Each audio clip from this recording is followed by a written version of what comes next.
सगुण गुण माया आली कोल्हाटीन खेळाया.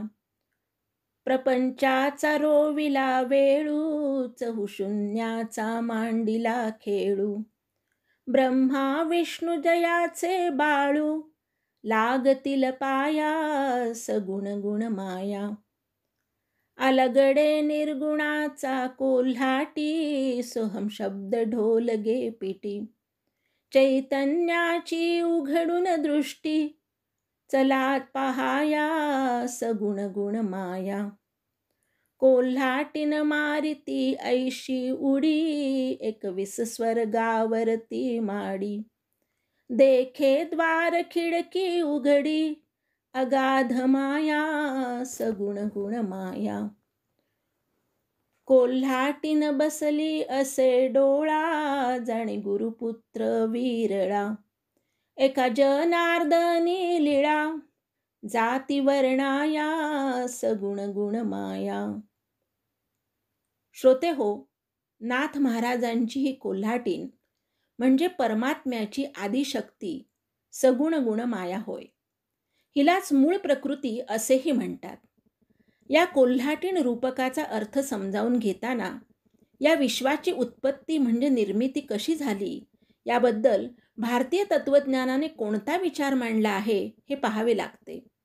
वेदांताच्या तत्वाप्रमाणे हे विश्व निर्माण होण्यापूर्वी सात्विक, रजस आणि तामस या त्रिगुणांनी नटलेली ही प्रकृती साम्यावस्थेत होती.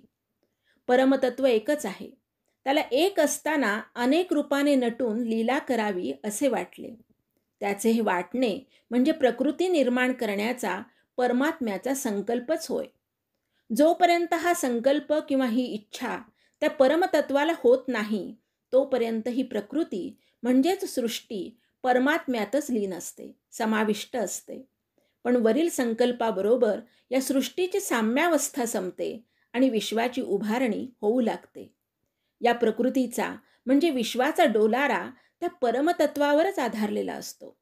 या परमतत्वालाच चैतन्य असे म्हणतात. हे चैतन्य जेव्हा विश्वरूपाने प्रगट होते तेव्हा तो गुण नसलेला निर्गुण परमात्मा सगुण रूपात प्रगट झाला आहे असे म्हटले जाते. म्हणून नाथांनी या कोल्हाटीन रूपकाच्या माध्यमातून त्या सगुण गुण मायेने आपली साम्यावस्था मोडून या विश्वाचा खेळ मांडला आहे असे म्हटले आहे. कोल्हाटीन जेव्हा खेळ सुरू करते तेव्हा ती खांब म्हणजेच वेळू मातीत रोवते. या सगुण गुण मायारूपी कोल्हाटिणीने देखील आपला खेळ सुरू करण्याकरता या विश्वरूप संसाराचा वेळू रोवला आणि ती कोल्हाटीण विविध कसरतीचे खेळ खेळून दाखवू लागली. येथे शून्याचा खेळ म्हणजे स्थूल, सूक्ष्म, कारण व महाकारण या 4 शून्यांचा खेळ होय. या सगुण गुण मायेने या विश्वाची निर्मिती, पालन आणि संहार यासाठी अनुक्रमे ब्रह्मा, विष्णू व शंकर यांची निर्मिती केली. याप्रमाणे हे तीनही देव या सगुण मायेची लेकरे आहेत. हे तीनही देव त्या सगुण रूपात प्रगट झालेल्या परमात्म्याचेच दास असून त्याला वंदन करतात. जरी परमात्म्याच्याच आदेशाने सगुण मायेने हे विश्व निर्माण केलेले असले तरी तो निर्गुण परमात्मा रूपी कोल्हाटी तिच्या मायेच्या पाशात गुंतून राहत नाही. कारण या कोल्हाट्यास स्वस्वरूपाची अखंड स्मृती असल्याने तो सोहमचा म्हणजे मीच तो परमात्मा आहे असा ढोल पिटू लागला. या सगुण परमात्म्याचे दर्शन आपल्या नेहमीच्या स्थूल दृष्टीने घडत नाही. त्यासाठी चैतन्याची सर्व व्यापक दृष्टी मिळवावी लागते. तेव्हा कुठे मस्तकातील ब्रह्मरंध्रात वास करीत असलेल्या त्या परमतत्वाचे दर्शन घडते. सगुण मायेने याचे दर्शन घेण्याकरता 21 स्वर्गांच्या वरच्या माडीवर लांब उडी मारली आणि ती या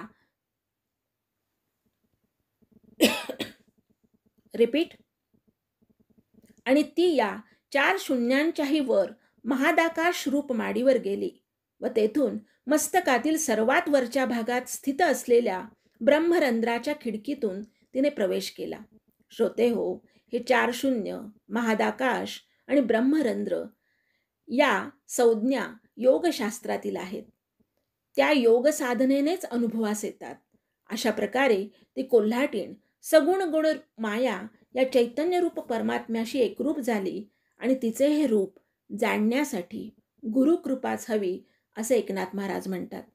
त्यामुळे सद्गुरू शरण गेल्यास या चित शक्तीचा अनंत लीला रिपीट या चित शक्तीच्या अनंत लीला आपल्याला अनुभवास येतात. हरिओम.